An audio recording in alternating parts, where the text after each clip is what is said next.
It is Tuesday afternoon, and this is KRFC Fort Collins, 88.9 FM. Welcome to the Tuesday Talk Show. I hope you'll join me this next half hour as I welcome back our guest expert on the subject of branding, Rex Whisman, who is the owner and chief strategist for Brand Ed Consultants Group. The title of today's show is Multi-Sensory Branding. Now, Rex, what's happening? Right, good question. Let's start there. I define branding as the process by which an organization or a person aligns their internal culture with their external reputation. And when people hear or see that definition, most people embrace it. They realize that there's value there, and it's more than a logo or a tagline, which are visual and verbal representations of that organization. So multi-sensory branding would be adding the 5 senses to that process. What we see, what we hear, what we touch, what we taste, and what we smell. I intentionally use those terms in that order because they are in the order by which most organizations incorporate the 5 senses. There are several research studies out there that have come to the conclusion that about 80% of marketing is focused on what we see and what we hear, and primarily what we see.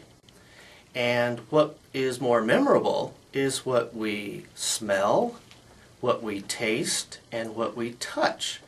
Why do you think they do that? Or have done it, just limit it to those 2 senses? Yeah, and that's a great question. And I think it's because of what we know. And I think in many respects it's the model and the systems by which organizations and marketers are wired. Most of what we do in terms of marketing was based on what was developed in the 1950s and the 1960s, developing an advertising campaign to promote our business. Primarily in those early years, and even today, those campaigns were accommodated to fit television. Slowly but surely, music became more a part of that process, and it still is today. You'll see a lot of television ads today where the company that's advertising their product or service might incorporate what they think is a hip song from The Who or the Rolling Stones or Eminem or someone like that. But again, I think what happens with a lot of advertising, that's a quick fix, let's get it done fast, and let's hope that somebody thinks that's really cool. You're right. It seems like they are pulling songs from the pop media rather than being creative like that. Right. And that's a really important point. Again, in the 50s, the 60s, even into the 70s and 80s, a lot of 30 and 60-second spots focused on a jingle, and people did associate that with that company. In fact, I just saw on CNN a couple of days ago, I think it's in Kansas City, someone is actually developing a museum to bring those jingles and those characters and those mascots back to life. How fun! Yes. Now today, just like a tagline, when we talk about a brand is much more than just a tagline. Well, the same concept holds true for multisensory branding. So sound, for example, is much more than a jingle or a song. And a lot of companies, I would say more progressive, strategic companies, are realizing, yes, we do need to incorporate sound into that process. It's one of our senses.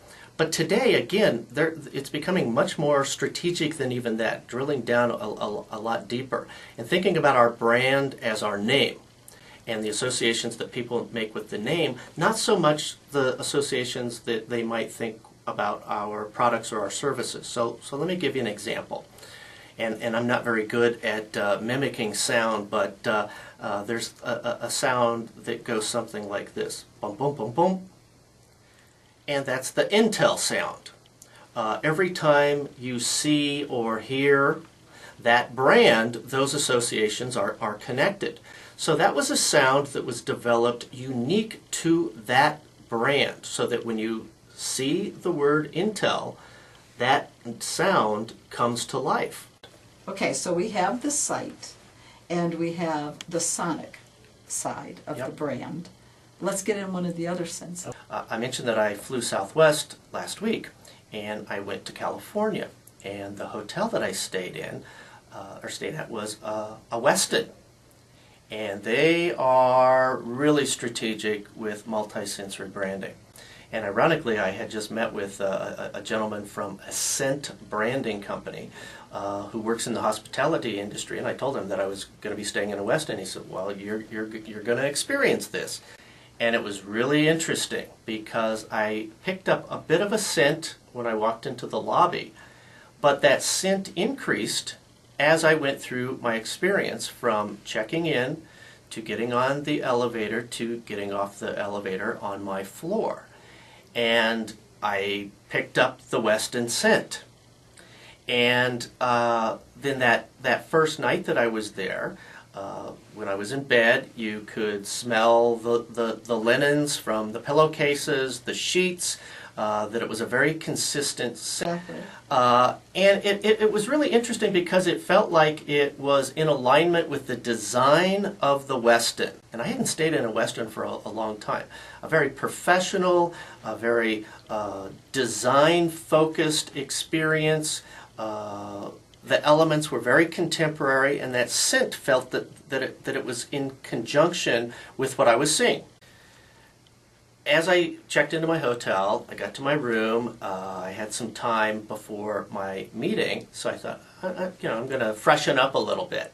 So I saw the bar of soap, which was very interesting, and it was green, shaped like a mint leaf. Okay, I've seen this. Which I believe is very similar to the scent that I smelled. Oh. And to take it a step further, you could actually feel the veins of the leaf because Yes, it's carved out in that soap bar. Yeah.